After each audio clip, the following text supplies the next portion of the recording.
Então, gente, vamos então a estudar um pouquinho mais, né, a condução. Nesse primeiro momento, eu quero entender a condução do ponto de vista de equações diferenciais. A gente entendeu ali nessa sessão passada, né, como é que essas equações se originam e tudo mais, mas eu não quero que você saiba, assim, decorado, deduções e tal, mas é importante você ter visto ali alguma coisa sobre isso, tá?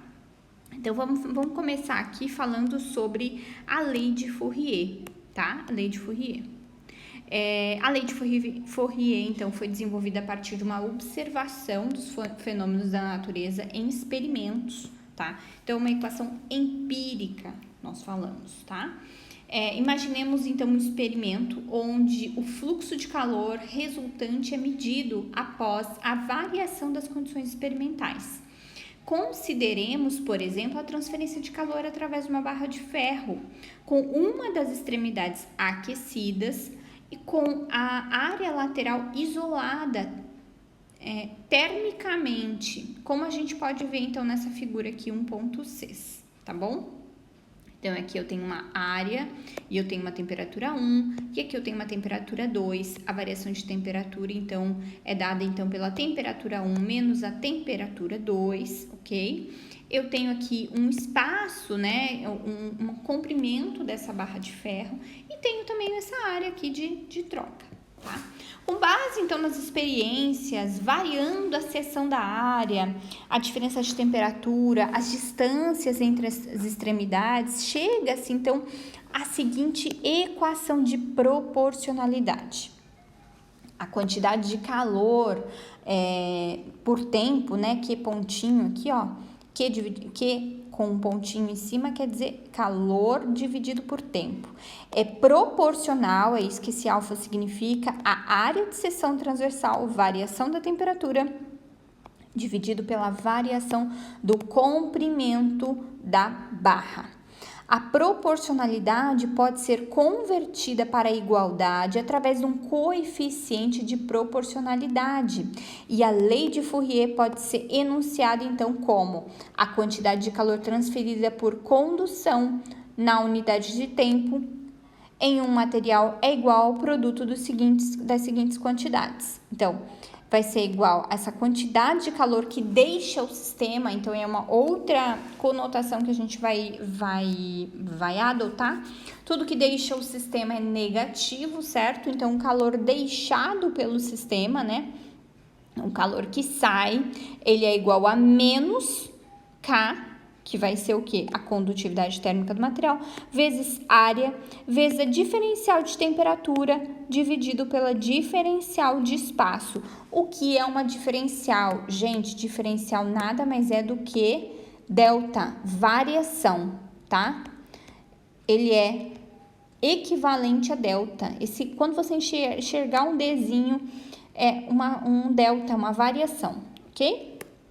Então, o Q pontinho é um fluxo de calor, o fluxo de calor por condução, por exemplo, né? Eu posso ter uma unidade de quilocaloria por hora. A condutividade térmica do material, a gente viu lá na seção anterior, a unidade, a área de seção transversal, então, é metro quadrado, por exemplo, e a variação da temperatura pela variação de espaço, ao longo da direção X, vai ser variação da temperatura, aqui não é hora não, aqui é metros, tá? Então, a razão do sinal menos é que a direção do aumento da distância é que eu tenho aqui, ó, um calor sendo deixado de um sistema.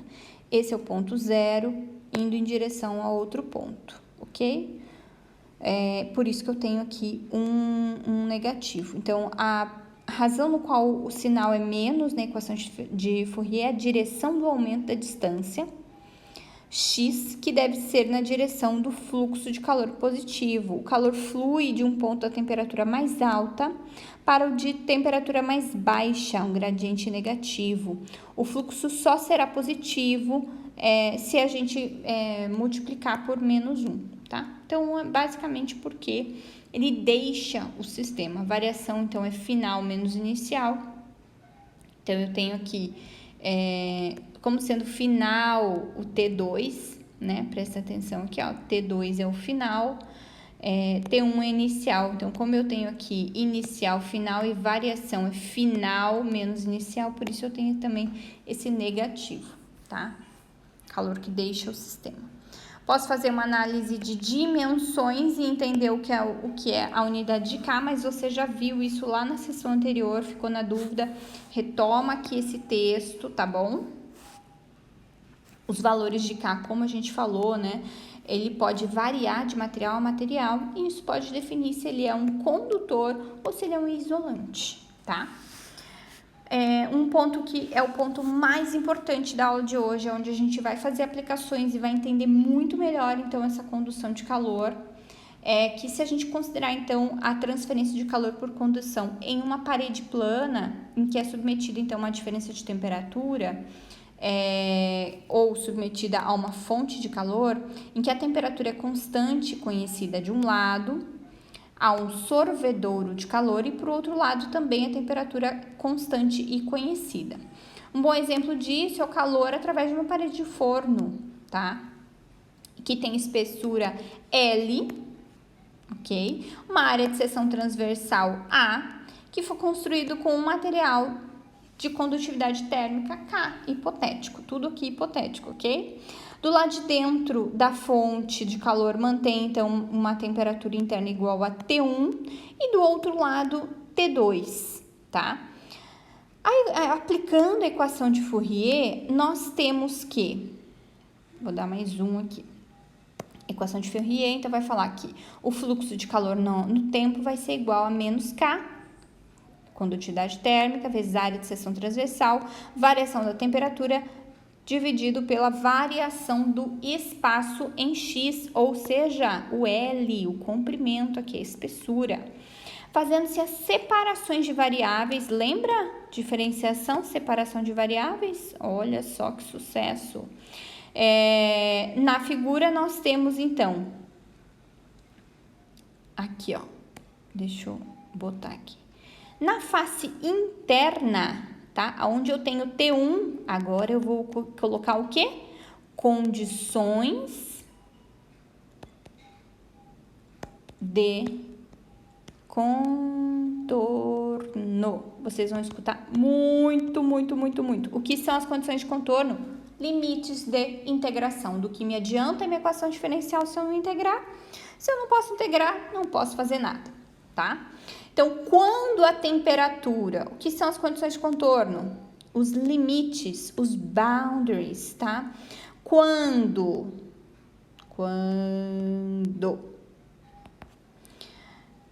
T igual a T1, o X igual a 0, certo? E quando T é igual a T2, o X é igual a quê? L, ou seja, espessura. Opa, será que dá pra pintar? Ah, não dá, peraí. Deixa eu ver se dá pra pintar com mais clarinho aqui. Ixi, não. Meu Deus. Ai, que cagadinha, meu Deus. Aqui. Então, esse aqui é a espessura, tá? A espessura que está passando aqui o nosso calor, tá bom? Aqui assim, ó. Então, preste atenção, condições de contorno. Que é isso que tá dizendo aqui. Então, para transferência em regime permanente, o que é regime permanente? Você aprendeu comigo lá em mecânica dos fluidos. Regime permanente é quando eu tenho uma situação em que nada varia com o tempo, é constante. Se eu estou numa autoestrada, numa rodovia a 80 km por hora, se eu estou em regime permanente, eu não vou variar a minha velocidade na rodovia, tá? Então, para a transferência em regime permanente, o calor transferido não varia com o tempo. Como a área transversal da parede é uniforme, a condutividade K é um valor médio e constante, a integração dessa equação entre os limites, né, que a gente identificou, pode ficar da seguinte maneira. Lembra, coloquei o quê? Os limites de integração da condição de contorno, lembra o dx? Quem são os limites? 0 e L, ok? Quem são os limites para a temperatura? T1, T2, tá? Lembrando que... Opa, hoje isso aqui tá... Aqui. Lembrando que eu tenho aqui, ó, inicial, final, tá? Ok? Inicial, final. Coloco aqui na equação, substituo tudo, isolo e eu vou ter que, considerando então T1 menos T2, a diferença de temperatura das faces da parede, então o fluxo de calor que atravessa por condução vai ser esse aqui. Q pontinho, né? O fluxo de calor vai ser igual, então, a constante K vezes área dividido por L, que é o que? Espessura da parede, vezes variação da temperatura. Para a gente entender melhor o significado, então, dessa equação, a gente pode ver, então, no exemplo prático, né? Abaixo e depois observe, então, essas possibilidades de redução do fluxo de calor, né? A gente fez esse treino aqui na sessão anterior. Você vai reparar que nós vamos ir e voltar em determinados conceitos ao longo das aulas, tá? Então, esse aqui